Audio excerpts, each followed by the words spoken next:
Steve, congratulations. How did you turn things around at half-time? Yeah, I didn't think it was a lot to turn around. Obviously, the scoreboard 9-3. Biggs got a great kick at the back end to be 9-6. But I thought we had a couple of half breaks, and I thought we just didn't squeeze the Scarlets enough in the first half. But it was a pretty calm change room, pretty experienced players, and I think it was just more of the same. But obviously keeping the ball for a little bit longer, and we thought the opportunities would come up. We knew that they were given a lot of penalties for not rolling away, releasing. We felt that we could build pressure if we kept hold of the ball for long periods, and the boys did that. And then set piece, penalty try.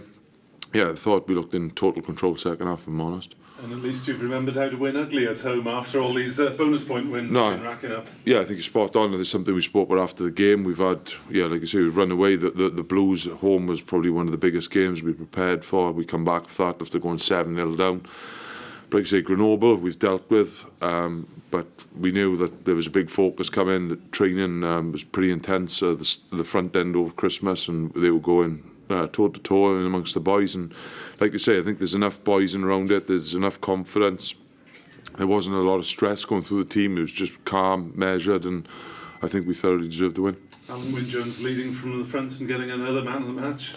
Yeah, and I think he just keeps growing, and I think that's why he's probably up there as one of the best second rows in the world, if not the best second row.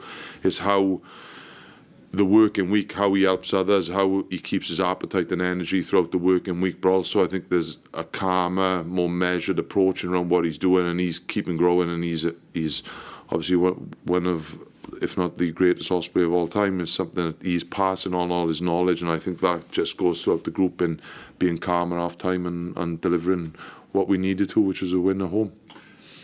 At half time in the season then, second in the league, top of your European group, going pretty swimmingly all round. Yeah, it's pretty good. Like you say, we're in control of our own destiny to a point now, which we were obviously chasing our tails a bit last year, so something that's great. And I think there's a really good buzz around the squad. I think there's people who ever step in to wear the jersey, obviously come in and make a mark. You look at it now, like Sampari's starting against the Scarlets, Baldwin on the bench, Paul James. There's so much deliberation on back row, half-back, centres this week going in, who starts. But then we know we've got a tough game going up to the Dragons. Is something that we've got a squad. Hopefully we can bring people in, and they know that they're going to have to perform to get a result up in the Dragons, because I think in total the squad has put us in this position. It isn't just about a start in 15. It's been a real squad effort, and that's something we're going to need to maintain going into a short turnaround going to the Dragons on the weekend. Is that because you've got some more experience, some more game time into your younger boys in the last couple of years, that you're reaping the benefits of that now? Yeah, definitely. With our sort of salary cap and where we are financially compared to others, it's not the same. So we've got to find other ways of doing it. We're pretty proud of our development pathway.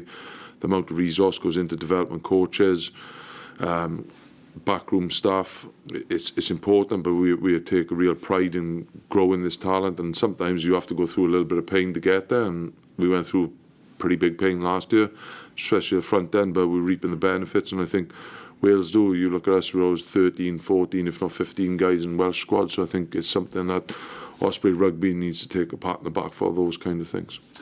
And looking forward, are you reasonably satisfied now with your chances of being in the playoffs come the end of the regular league season? Yeah, I think it'd be easy now to go get carried away. Yeah, we can get to this in the Challenge Cup, we can get to this in the Pro12. Ultimately, it's about the Dragons in 5 days' time. We can't start thinking about things that we're not in control of yet. The only way we can control our own destiny is by winning games and performing. And the key word there is performance. How we training week again was spot on. I think the boys were probably ready to play yesterday, but they've been really focused.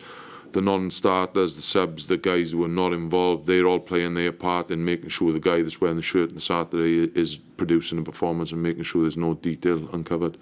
And the Dragons, of course, going down to Cardiff Blues on Boxing Day, but got a little bit of a run going at home at Rodney Parade at the moment. Yeah, it's obviously a tough place to go. Good crowd. It'll be the pitch is a bit sticky, and something they know they'll be fired up. And you look at them, they don't give up. And I think I was watching them on away days that they were really in amongst it. And I think if they nicked a try at the back end, it would have been really quite dicey for the Blues. But we know at home the Dragons are pretty strong. They live on the edge of things, but we've got to be confident in what we can do and making sure, like, it's a short turnaround. It'll be limited preparation, but ultimately we have to focus on themselves. Any news from injuries from today, or players that'll be back in contention for Sunday? No, I don't think we've had any injuries today, touch wood. No doubt one of the physios will make sure he's got some real good news for me at some point. But yeah, I think there's a couple of the backs. Eli is starting to train again. Ben, John and Webby, they won't be available for this, but I don't think they'll be probably after Europe. The next sort of batch of boys to come back will be. So Rhys Webb chomping at the bit already. Is he getting in your ear? No, he's keeping him away from me at the minute because I know he'll be hounding me in around selection and things and when he's going to be back. But no, it's something that's making sure he's focused. And like I say, Brendan, I thought, come in and done a good job. And Abbas is always represents the Ospreys in the right manner. So it's something that we've got a bit of depth there. And we're pretty focused on the team that needs to undertake the Dragons on Sunday, I think it is, isn't it? Sunday it is. Yeah, these days will just take me all over the shop for Christmas. Steve, can you say a few words about Dan Bigger? First man to reach 2,000 points in regional rugby. Yeah, it's a pretty special effort, and he's still got a hell of a lot of rugby left in him. I think he's still growing, like in around Al. I think since he's come back from camp, I think his manner, how he's driven the team, how he's worked on the things that he probably can develop in his game, but his goal kicking and points and support lines, everything around him is geared to winning games. He's the ultra competitor, and I think he stepped up to the challenge of Sam and also just in around Wales. So it's something that we're really pleased and fortunate to have him for the period of time, and he represents the Ospreys in an outstanding way. And what about that 2,000 points? Yeah, it's pretty remarkable. But it's not a real surprise in around. You look at how much time he spends on the training field, how you look, he's always over the road, he's always rushing off to Liberty to make sure there's definitely no sort of lucking around that. It's definitely the practice that guy puts in to deliver that many points as young as he is. What was the position with the Wales coaching, Steve? You couldn't accept a position with them? Yeah, I spoke to Muckers and Geraint and John, and it was something that I didn't feel was the right time for me. I think the Ospreys, hopefully, like we say, we were going to go into the latter end of the season.